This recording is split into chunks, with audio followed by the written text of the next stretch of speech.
Coucou les abeilloux et les abeillouses, c'est avec grand plaisir que je vous retrouve pour une nouvelle vidéo des abeilles de Jeanne.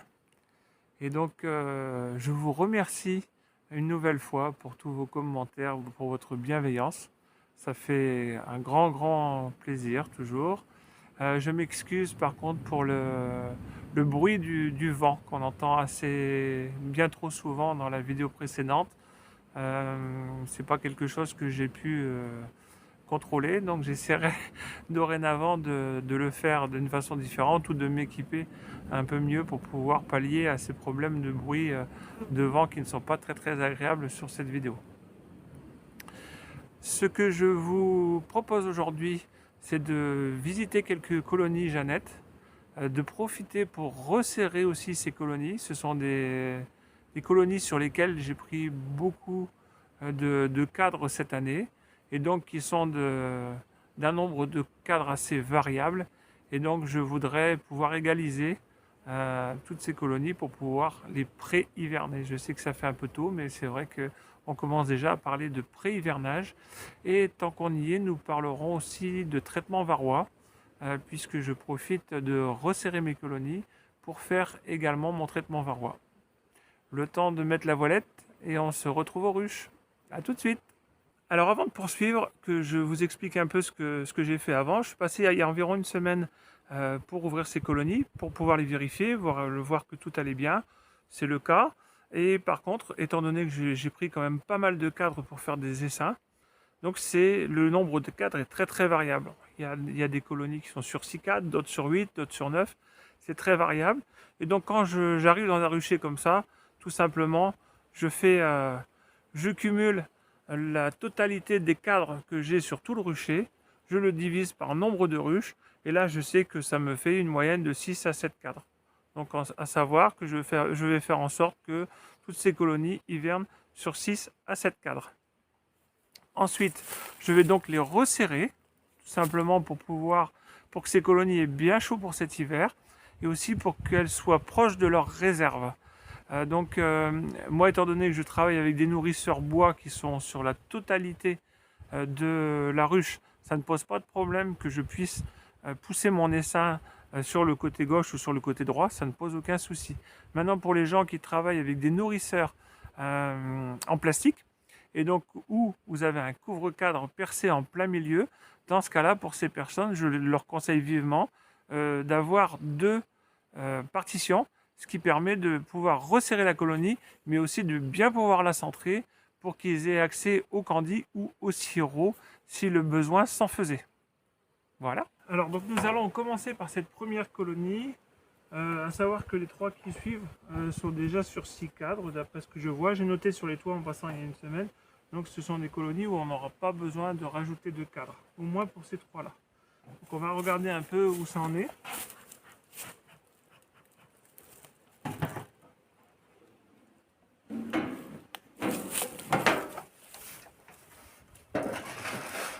Donc voilà ce que je vous disais tout à l'heure à propos des nourrisseurs. Quand on a des nourrisseurs comme ceci, que la colonie soit à droite ou à gauche, peu importe. S'il y a besoin, elles arriveront à trouver de la nourriture. Par contre, pour les personnes qui n'ont pas ce genre de nourrisseurs et qui sont plutôt avec un couvre-cadre avec un trou comme ça dans le milieu, dans ce cas-là, je leur dirais de bien recentrer leur colonie, de bien la mettre au centre pour dire que l'essaim puisse avoir accès à la nourriture là où il y a la chaleur de l'essaim. Voilà.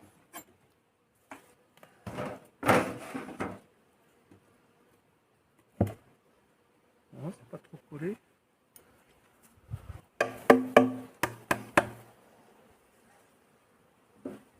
On va fumer un peu quand même, mais elles sont assez calmes là, il fait beau. Il n'y a pas de vent, il n'y a pas de temps orageux. Ça devrait normalement bien se passer. Alors, il n'y a pas trop de réserve sur les premiers cadres ici. Ensuite, là on arrive dans quelque chose d'un peu plus conséquent. Voilà, donc là c'est vraiment un gros cadre avec de la nourriture, du pollen et aussi du couvain operculé. Bon, a priori c'est une belle colonie. Voilà. Comme vous pouvez voir, ça tient assez bien le cadre. Un beau couvain. Voilà, deuxième cadre de couvain.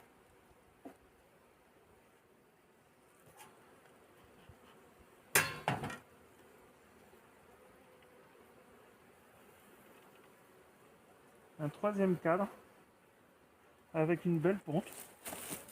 Je vois ici la reine. Nous avons une reine verte. Petite piqûre. Voilà, donc j'enlève le dard immédiatement. Alors, donc on a un joli cadre de couvain, une reine verte, comme vous pouvez le voir ici. Donc c'est une colonie qui, à mon avis, avec un peu de suivi, vérifier qu'elle ait bien des provisions, pourra passer l'hiver sans problème.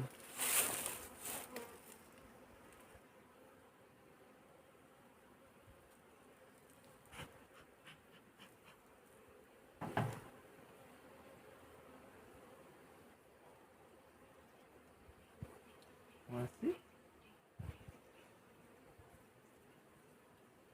Donc je vais la surveiller dans les semaines à venir pour voir est-ce qu'elle ait suffisamment de réserve. Si elle n'avait pas suffisamment, je la compléterai. Et je vais maintenant commencer à procéder au traitement varroa. Donc le temps de préparer le matériel et je reviens tout de suite.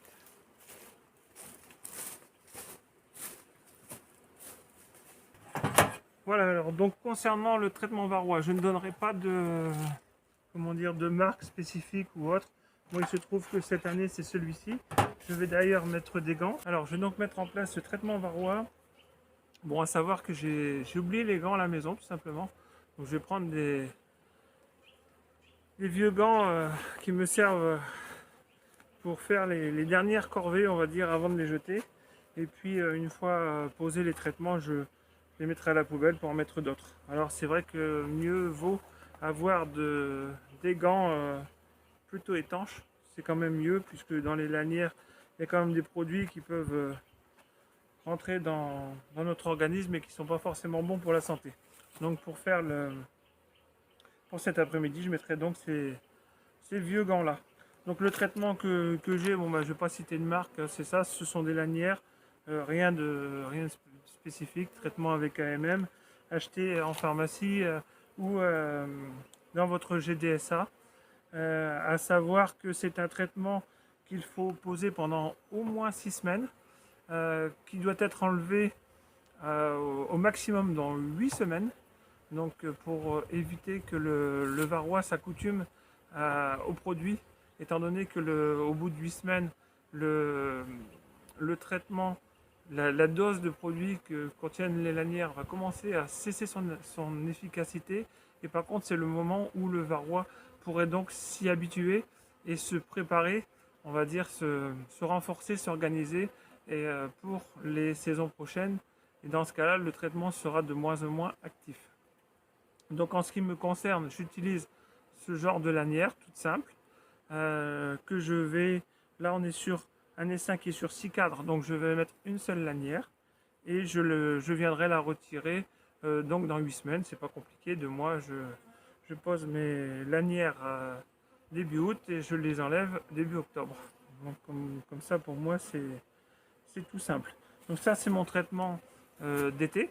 Ensuite, en ce qui concerne le traitement d'hiver, je fais un acide oxalique entre le 15 et 30 décembre en général, ou jusqu'au plus tard, au 15 janvier. Nous, en Dordogne, c'est le moment le plus frais pour mettre en place un traitement varroa. Et donc, je fais un acide oxalique par dégouttement. J'ai pu essayer par le passé tout un tas de matériel. J'avais un évaporateur qu'on mettait sur la batterie, seulement quand on avait fait Varuche, il n'y avait plus de batterie. Et ensuite, j'ai eu un sublimateur, pardon, sur le secteur. Donc le problème, c'est que dès qu'on part à l'extérieur dans les ruchers, il nous faut avoir un groupe électrogène. Et puis, c'est quand même un certain coût. Donc depuis maintenant 6 ou 7 ans, je fais un traitement acide oxalique par dégouttement. Donc on met le traitement on le mélange à du sirop Dans l'idéal, on porte ce mélange entre 30 et 35 degrés. Ça permet d'éviter de mettre du sirop froid sur les abeilles. Et il a un double effet quelque part, puisque il va venir tuer les varrois phorétiques qu'il y a sur les abeilles. Et les abeilles, en se léchant, vont consommer ce mélange sirop acide oxalique qui fait c'est un peu l'équivalent des produits qu'on peut donner en médicaments aux chiens aujourd'hui pour les puces. Et donc ce qui permet de faire chuter le varroa. Dans l'idéal, il faut qu'il n'y ait pas de couvain fermé. Ça devient de plus en plus compliqué chez nous, tout au moins ici dans le sud-ouest. On a des températures hivernales qui sont quand même de plus en plus élevées. J'ai débuté il y a 26 ans avec les lanières déjà. Entre-temps, on m'a fait connaître le thymol. Ça me paraissait être un peu plus naturel que ce qu'on met aujourd'hui avec des molécules comme l'amitrase ou le fluvalinate. Mais ce traitement-là fonctionnait assez bien en Bretagne. C'était des bandelettes cartonnées que j'imbibais de la solution et j'en introduisais 2 par colonie. Il me semble que ça fonctionnait plutôt bien. Quand je suis arrivé dans le sud-ouest et que j'ai voulu utiliser le même produit, il se trouve qu'étant donné les températures élevées que nous avons en août-septembre, ça n'est pas possible. Quand vous traitez au thymol ici en Dordogne, vous vous retrouvez avec l'essaim qui sort complètement de la ruche, avec la reine en tête, avec son petit poing sur le dos. Elle a tout pour se faire manger par un oiseau, un frelon même maintenant, ou tout simplement une forte pluie d'orage, et l'essaim est rincé, et au final la reine périclite. Donc c'est pour moi à ce jour le seul traitement que j'utilise à l'été.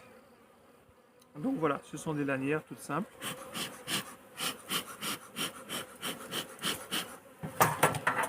Donc rien de sorcier.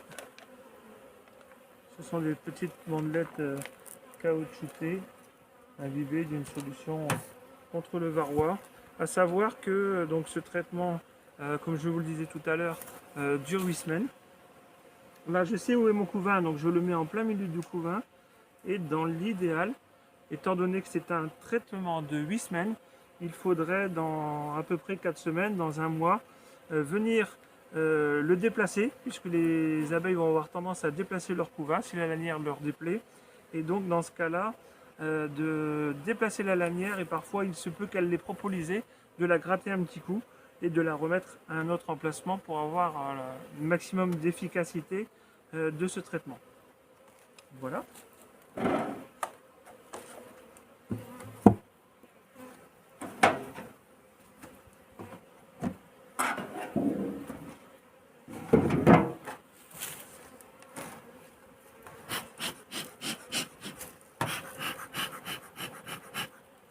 On va donc ouvrir cette deuxième colonie.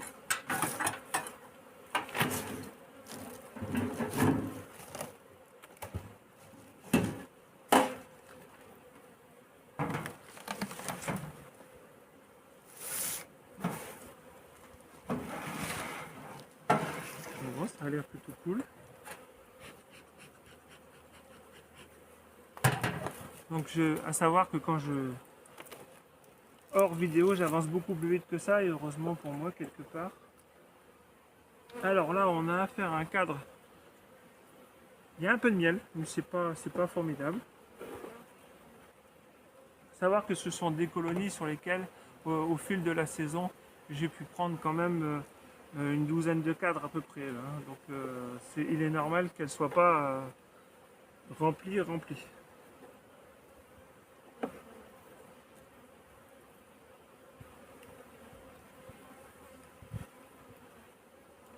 Toujours du pollen, on n'a pas un gros volume de couvain sur cette colonie.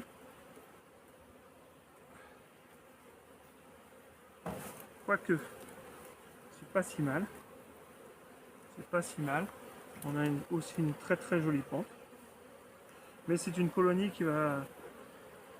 auquel il va falloir quand même un bon mois pour se retaper. Je vous dis, étant donné le nombre de cadres que je lui ai pris au cours de la saison, il n'y a rien d'étonnant. Bon, il y a quand même pas mal de couvains, comme vous pouvez le voir.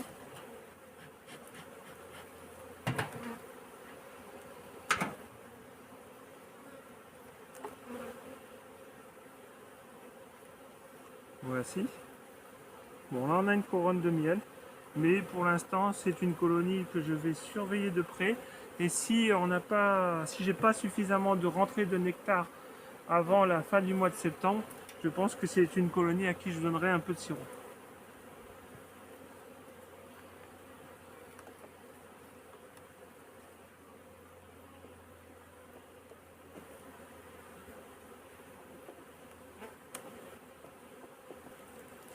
En attendant, je vais le lui placer sans traitement varroa dans son couvain.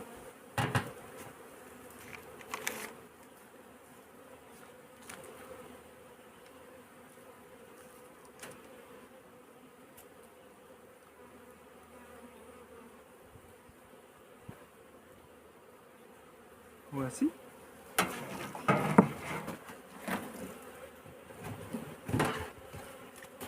Alors, une autre colonie.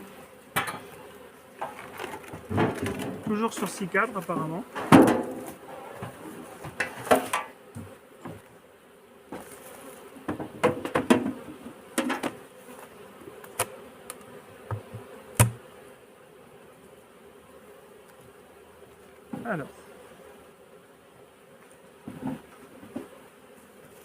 Alors, colonie qui est un peu plus conséquente.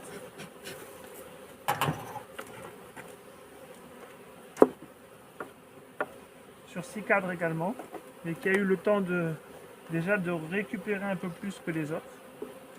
Voilà. Là, on a un beau cadre de nectar frais. Elles sont en train de rentrer énormément de nectar ces temps-ci. Je pense qu'on a encore beaucoup de niella sur les chênes. Ici, c'est un cadre que j'ai mis il y a une semaine. Et donc, j'ai tenté de faire construire. Bon, apparemment, elles sont encore en train de bâtir, mais il n'est pas sûr qu'elles le termineront au final. Et dans ce cas-là, je le mettrai de côté pour la saison prochaine.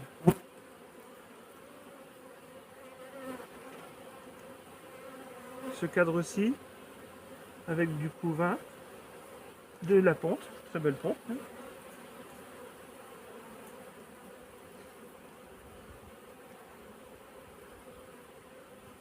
Alors, bon, je fume un peu, mais c'est pas vraiment nécessaire quelque part. Comme vous pouvez le voir, c'est assez calme. Alors ici, on a un beau cadre aussi de couvain. Toujours notre couronne miel pollen. Un gros critère de ma sélection.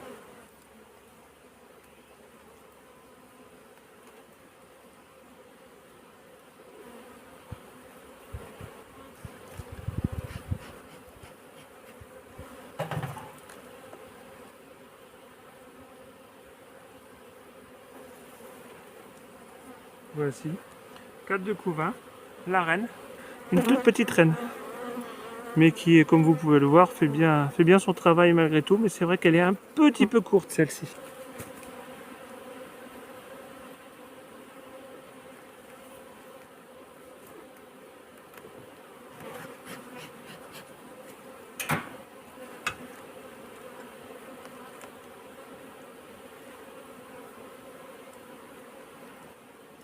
Et là, un beau cadre, vraiment un très beau cadre pollen miel. Parce que c'est un cadre qui, je pense qu'il est pas loin de ces 3 kg. Voilà, donc c'est une colonie qui m'assure un peu de tranquillité, je pense, pour l'hivernage. Elle a encore besoin de se compléter, mais je pense qu'elle sera très bien pour passer son hiver.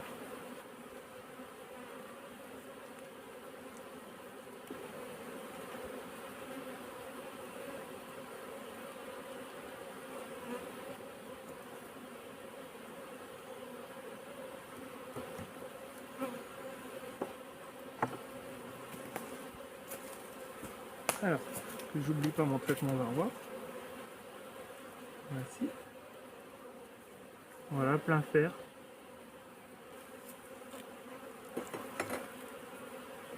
Ils sont pas trop d'accord pour me la laisser descendre apparemment.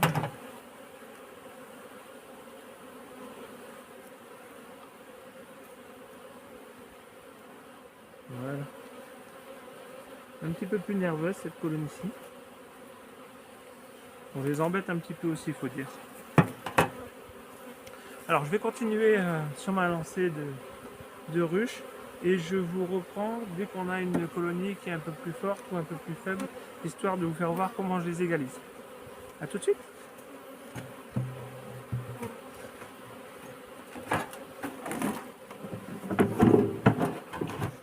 Alors, d'après ce que je peux en voir, nous avons une colonie qui doit être que sur 4 cadres seulement.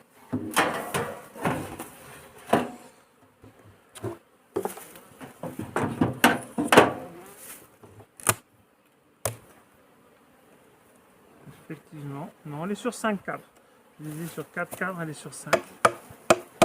Et donc, on va sans doute lui rajouter un cadre ou deux d'une autre colonie.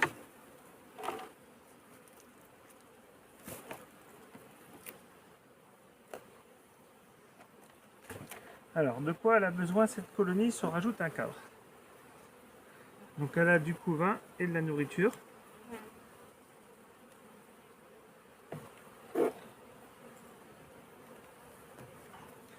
On s'énerve pas les filles. Est-ce que je m'énerve moi? Alors, elle a du couvain. Et même, j'ai envie de dire, même beaucoup de couvain pour une colonie qui n'est que sur 4 cadres. Et donc, dans ce cas-là, étant donné le nombre de cadres de couvain que j'ai trouvé dans cette colonie-là, je vais plutôt la renforcer avec un cadre de nourriture. Si j'avais eu plein de nourriture et peu de couvain, je l'aurais renforcé avec un autre cadre de couvain. Mais comme vous pouvez le voir, il y a quand même, on a des réserves, mais aussi beaucoup de couvain. Donc je préfère lui donner un cadre de nourriture qu'un cadre de couvain.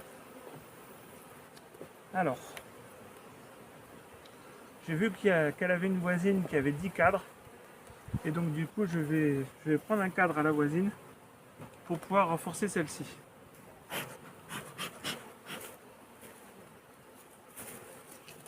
Alors, voici la voisine qui, elle, est sur 10 cadres. Donc, je vais lui prendre quelques cadres. Étant donné qu'elle est sur 10, je vais la resserrer sur 7. C'est ce qu'il me faut à peu près pour pouvoir faire de sorte que toutes les autres soient au moins sur 6. Sur 6 ou 7, parce que je trouve que même en grosse ruche, les essaims se portent largement mieux sur ce volume pour passer l'hiver. Il y a du monde. Comme vous pouvez le voir, il y a beaucoup de monde.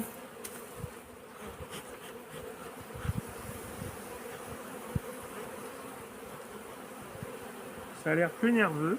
Alors, je suis en train de me poser la question, est-ce que je mets la cote ou pas?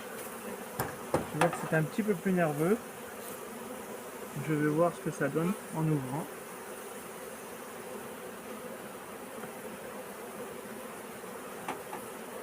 Je me fais un peu de place parce qu'il y a quand même du monde.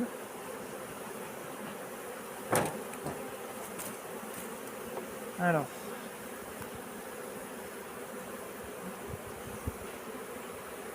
qu'est-ce qu'on a ici? J'ai envie de dire que sans le faire exprès, j'ai le cadre parfait d'entrée de jeu. Voilà, c'est vraiment le cadre qu'il me faudrait pour pouvoir apporter à ma colonie et la mettre sur 6 cadres. Alors, je vais secouer mes abeilles. Je vais la refermer en attendant. Je vais lui replacer ses cadres. Je vais la refermer en attendant. Voilà. Ça va me permettre de travailler sur les autres. Et on retourne sur notre petite colonie. Alors, nous voilà de retour sur notre petite colonie qui est sur 5 cadres et qu'on va donc passer sur 6. Étant donné que le cadre est boursouflé ici, pour éviter de venir écraser les alvéoles de l'autre, je vais le tourner dans ce sens.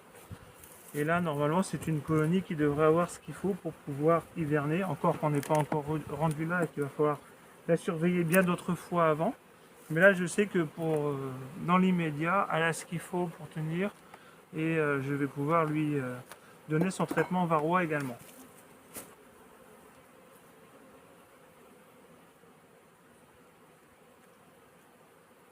Voici.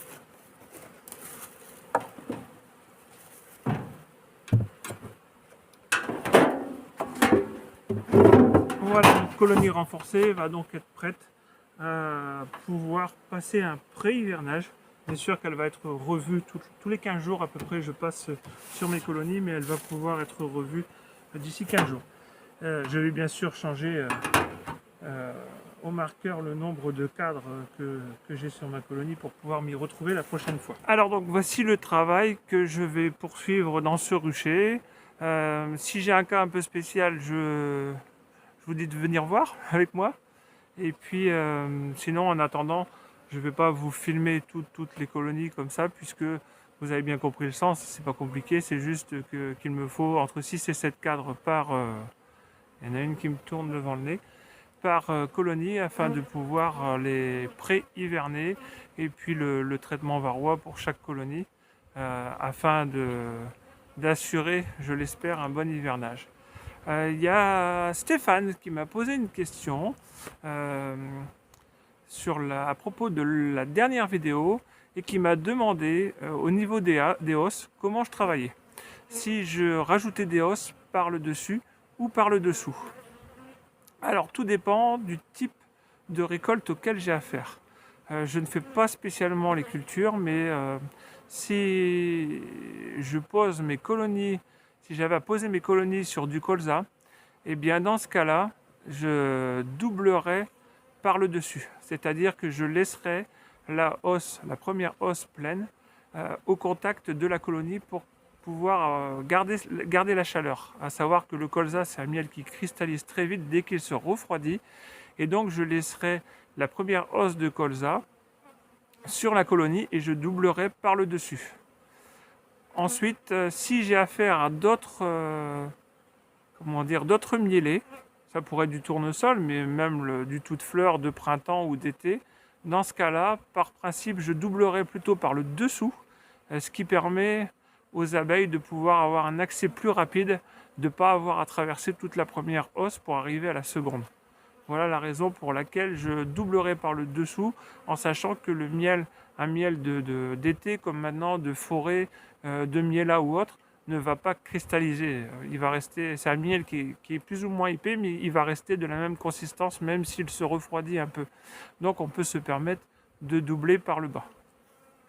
Voilà, j'espère avoir répondu à ta question. J'ai eu aussi un autre message d'une personne qui me disait que travaillant en 12 cadres, c'est pas bête du tout. Il pouvait se permettre étant donné que les hausses sont carrées et non rectangulaires, de poser ces hausses dans le sens c'est-à-dire que ces cadres de hausse soient perpendiculaires au cadre du corps. On appelle ça en bâtisse chaude. Et ce qui permet étant donné qu'on oriente les cadres d'un quart de tour par rapport à ce qu'ils sont à l'origine, la reine ne pense pas à pondre, et dans ce cas-là, ça dispense de grille à reine. Voilà, donc ça c'est une très bonne remarque aussi, et je le remercie. Et bien voilà, chers abeilloux et abeillouses, cette vidéo touche à sa fin.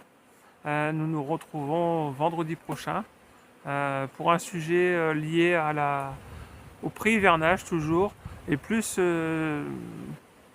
sur la façon de quantifier les réserves et de savoir si on doit rajouter ou non sirop, candy, on parlera un petit peu de tout ça. Et puis ce sera encore un grand plaisir de vous retrouver. Pour le quart d'heure, je vous souhaite une excellente fin de journée. Je vous fais de gros bisous et je vous dis à très bientôt. Bye bye.